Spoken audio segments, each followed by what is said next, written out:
Fourth सम में conditions हैं। The fourth term of the GP, fourth term ये होती है, ये वाली फोर्थ टर्म है। The fourth term of GP, इसको लिख लेते हैं AR3 is a square of its second term. अच्छा, इसी की सेकेंड टर्म का स्केयर है, यानी इसका स्केयर है, is equal to AR square. ठीक है, होगी बात क्लियर में ना। मैंने आपको पहले भी जितनी बार बोला है कि जैसे जैसे स्टेटमेंट रीड करते जाओ ना, जितना भी समझ लगे उसको ऐसा करते जाया करो। चलो अब हो गया बात क्लियर में। आगे क्या बोला है, and the first term is -3, ए की वैल्यू तो मालूम है, -3।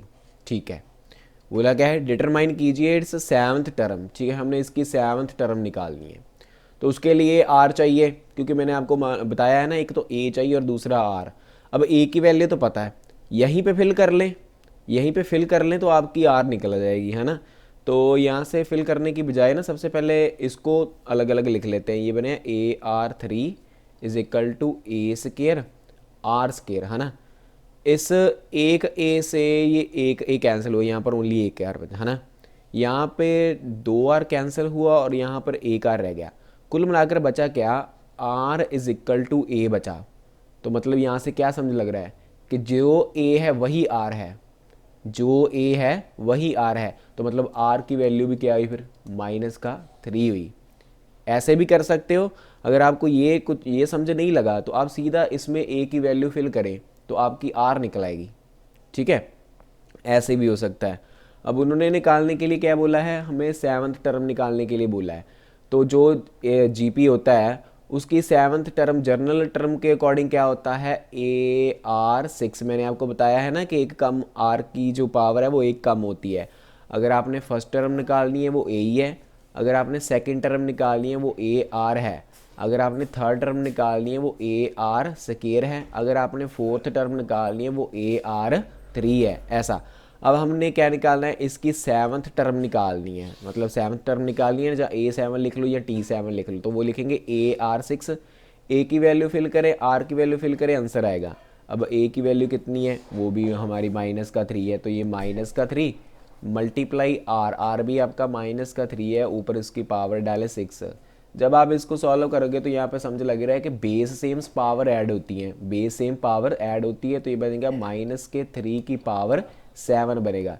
तो जब आप इसको सॉल्व करोगे आपका बनेगा -2187। तो ये आपका नेट रिजल्ट है। फिफ्थ सम में हमने n की वैल्यू निकालनी है।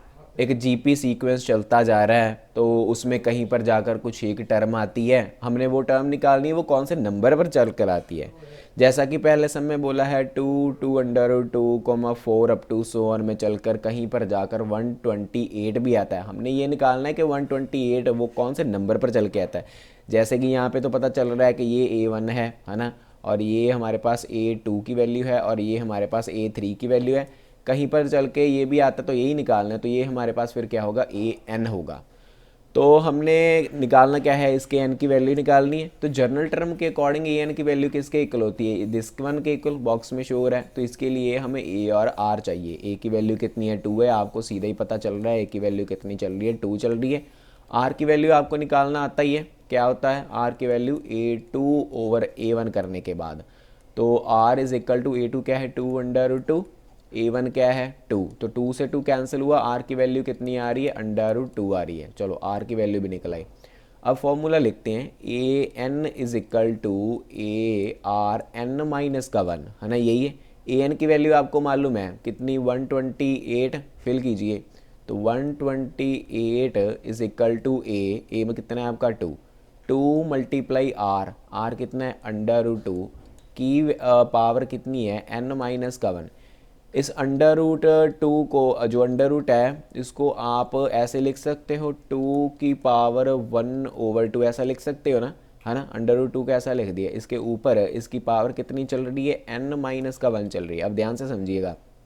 उसके बाद ये 128 इज इक्वल टू 2 मल्टीप्लाई 2। अब इन ये जो पावर है इनको मैं एक साइड इकट्ठा भी लिख सकता हूँ, मल्टीप्लाई होता है एक साहब का, तो इसको मैंने ऐसे लिख दिया 2 की पावर n-1/2। ठीक है, ये मल्टीप्लाई है ना, सिर्फ मल्टीप्लाई होती है।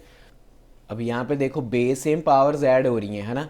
यहाँ पे वो फॉर्मूला लगा देंगे बेस सेम पावर जेड, तो ये बनेगा 128 इज इक्वल टू 2 की पावर n माइनस का 1/2 प्लस का 1, है ना, ऐसे, क्योंकि दोनों के बेस सेम है, पावर जेड है, यहाँ पर 2 की पावर 1 है, तो अब यहाँ पर एलसीएम कर लेंगे ऊपर, तो 128 इज इक्वल टू 2 की पावर, ऊपर एलसीएम हो रहा है सबसे पहले, तो यहाँ पे 1 आ गया, तो ये क्या बन जाएगा n माइनस का 1 प्लस 2/2, है ना, एलसीएम करने के बाद इसको सॉल्व किया तो ये बना 128 इज इक्वल टू, ऊपर सॉल्व किया ये बना 2 की पावर n प्लस का 1/2, ठीक है।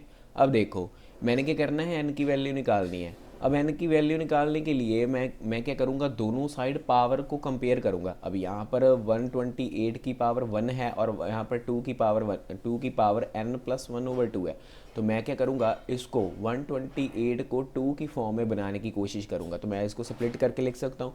128 को मैंने 2 से सॉल्व किया ये 16 और 4 पे, और ये 32 पे, और ये 16 पे, और ये 8 पे, और 4 और 2, तो मेरे पास ये कैसा बन रहा है, 2 की पावर 7 बन रहा है। 2 की पावर कितना बन रहा है, 7 बन रहा है, और इज इक्वल टू 2 की पावर कितना चल रहा है, n प्लस 1/2। अब देखो इक्वल के दोनों साइड बेस सेम है, तो पावर को हम कंपेयर कर सकते हैं।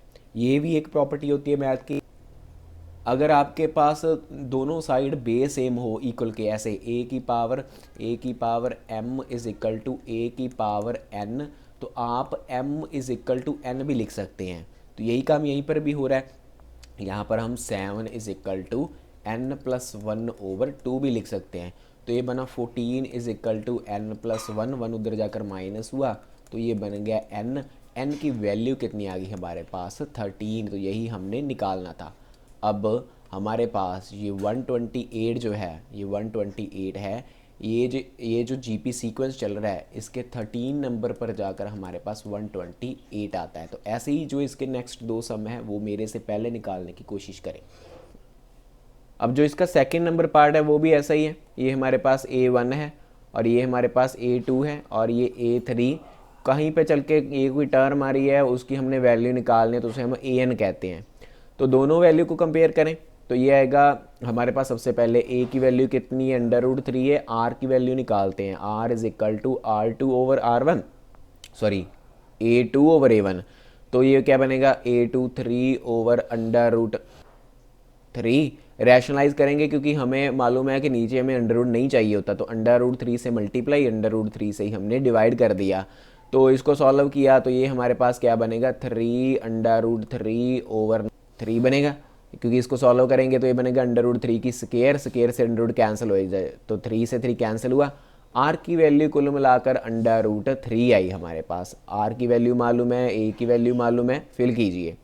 an की वैल्यू मालूम है 7 to 9 is equal to a कितना है, √3 मल्टीप्लाई r कितना है, √3 की पावर n-1 चलेगा, n-1, तो यहाँ पर फिर वही काम, base same power z, base same powers add, तो √3, फिर इसके पावर क्या हुई, 1 हुई, ठीक है, ऐसे, तो √3 की पावर क्या हो जाएगी, n-1 प्लस का 1, तो ये कैंसिल ही हो रहा है, 0 बन रहा है ना, सॉरी कैंसिल हो जाएगा, 0 नहीं बनेगा, तो ये बनेगा 7 to 9 इज इक्वल टू √3 की पावर कितनी चल रही है, n चल रही है। तो जैसा कि मैंने आपको पहले ही बोल दिया था कि हमने क्या है, दोनों साइड बेस सेम करके ही वैल्यू लेकर आनी है।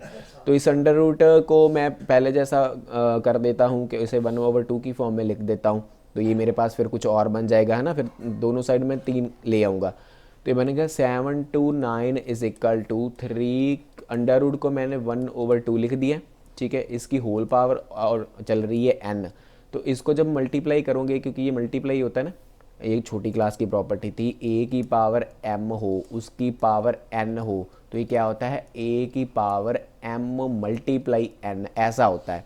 अब ऐसे ही है, तो फिर क्या बनेगा, 7 to 9 इज इक्वल टू 3 की पावर n मल्टीप्लाई 1/2, तो कुल मिलाकर क्या बनेगा, n/2, नेक्स्ट स्टेप में लिख देता हूँ, 7 to 9 इज इक्वल टू 3 की पावर n/2। जैसा मैंने आपको पहले बोला है कि हमने बेस सेम करके पावर्स को कंपेयर कर लेना है, तो इसको मैं स्प्लिट करता हूँ 7 to 9 को 3 के साथ, ठीक है। ऐसा जब आप ऐसा करोगे, अब आप कर लेना, ये छोटी क्लास का काम है, जब आप इसको ऐसा करोगे तो आपके पास ये 3 की पावर 6 बनेगा, ठीक है। आपके पास बनेगा 3 की पावर 6 बनेगा, और इधर 3 की पावर n/2 चल रहा था। अब पावर्स को कंपेयर करें, 6 इज इक्वल टू n/2, तो n की वैल्यू हमारे पास कितनी आ रही है, 12 आ रही है। n की वैल्यू कितनी आ रही है, 12 आ रही है। अब इसमें a1 ये है, a2 ये है, a की वैल्यू तो दिख ही रही है 1/3 है। r की निकालते हैं, r की वैल्यू कैसे, a2 1/9 over a1 1/3, triple dividing में रकम उल्टी जाती है, तो 1/9 मल्टीप्लाई 3/1, कुल मिलाकर हमारे पास क्या आ रहा है, 1/3 आ रहा है। इसको ऐसे कट कर लें, r की वैल्यू कितनी आ रही है, 1/3 आ रही है। an की वैल्यू ये है, फिल करते हैं। an इस फॉर्मूले में फिल किया, an 1/19683 is equal to a 1/3 multiply इसकी पावर 1, क्योंकि कुछ भी नहीं है तो 1 लगा लेंगे पहले, r 1/3 उसकी पावर कितनी है, n-1 यहीं से ही कर लो। अब बेस सेम हो रहे हैं, powers add, base same powers add वाला कंसेप्ट ये बस इस सब में। तो ये बनेगा 1/3 पावर्स ऐड होगी तो क्या बनेगा, n-1 प्लस का 1, तो ये तो फिर ओनली n ही रहने वाला है, ठीक है। तो इसको मैं यहीं पर ही लिख देता हूँ, इसे यहाँ कट कर देता हूँ ना, इसको यहाँ पर क्या रह जाएगा, ओनली n रह जाएगा, ओनली n बचा। अब मैंने आपको बताया था क्या कि हमने दोनों साइड बेस सेम्स करके पावर्स कंपेयर करनी है ना, बेस सेम करके। अब इसको जब आप ऐसे करोगे, इसका एलसीएम करोगे 3 के साथ, ठीक है, तो ऐसे करते जाएंगे तो आपके पास 1/3 बनेगा, उसकी पावर बनेगी 9, उसकी पावर बनेगी 9 बनेगी, इज इक्वल टू 1/3 इसको n यहाँ पे। और इसको आप ऐसे लिख सकते हो 1/3 की पावर n, ऐसे लिख सकते हो क्योंकि 1 की पावर 9 करेंगे तो यही रहने वाला 1/3 की पावर n। अब दोनों साइड बेस सेम है, पावर्स कंपेयर करें तो n की वैल्यू कितनी आ रही है आपकी, 9 आ रही है। तो ये आपका इस सम का नेट रिजल्ट है। याद कीजिए बेसिक वीडियो में हमने जियोमेट्रिक मीन के बारे में बात की थी, जिसमें हमने ये बात कंपेयर की थी कि अगर कोई 3 नंबर कॉन्सिक्यूटिव है ए बी सी, तो हमारे पास B square is equal to होता है ए सी। बात याद कीजिए, मैं आपको थोड़ा सा रिमेंबर करा देता हूँ दिखाकर। ये देखो, ये हमने किया था ना कि जियोमेट्रिक मीन में अगर कोई ए बी सी 3 नंबर हैं तो यहाँ पे जो बी होगा वो क्या होगा, √a मल्टीप्लाई सी, या फिर ऐसे भी लिख सकते हो B square is equal to A C, ऐसे भी आप लिख सकते हो, ठीक है। बात एक ही है। तो यहीं से वहीं पे उन्होंने क्या बोला है कि हमने x की वैल्यू निकालनी है। इसको हम कंपेयर कर लेते हैं, ए है और ये बी है और सी है, तो अकॉर्डिंग टू हमारे पास जियोमेट्रिक मीन है ना, तो लिख देंगे अकॉर्डिंग टू जियोमेट्रिक मीन क्या होगा, B square is equal to A C, या फिर आप इसको ऐसे भी लिख सकते हो B is equal to √AC। बात एक ही है, स्क्वायर दूसरी साइड अंडर रूट बन जाएगा, कुछ भी एक अप्लाई कर लो, ठीक है। तो हम ये कर लेते हैं बी स्क्वायर, तो X square is equal to AC, A कितना है -2/7 मल्टीप्लाई सी कितना -7/2। इस 2 को इस 2 के साथ कैंसिल किया, 7 को इस 7 के साथ कैंसिल किया, तो ये माइनस माइनस भी कट होने वाले हैं, तो X square is equal to क्या होने वाला है, 1 होने वाला है। X square is equal to क्या होने वाला है, 1 होने वाला है। तो स्क्वायर दूसरी साइड जाकर क्या बनता है, √1 का √1 ही रहेगा। तो एक्स की वैल्यू क्या आई, पॉजिटिव और नेगेटिव दोनों में 1। एक्स की वैल्यू क्या आई, पॉजिटिव और नेगेटिव दोनों में 1 आई। तो यही बात तो हमने निकालनी थी।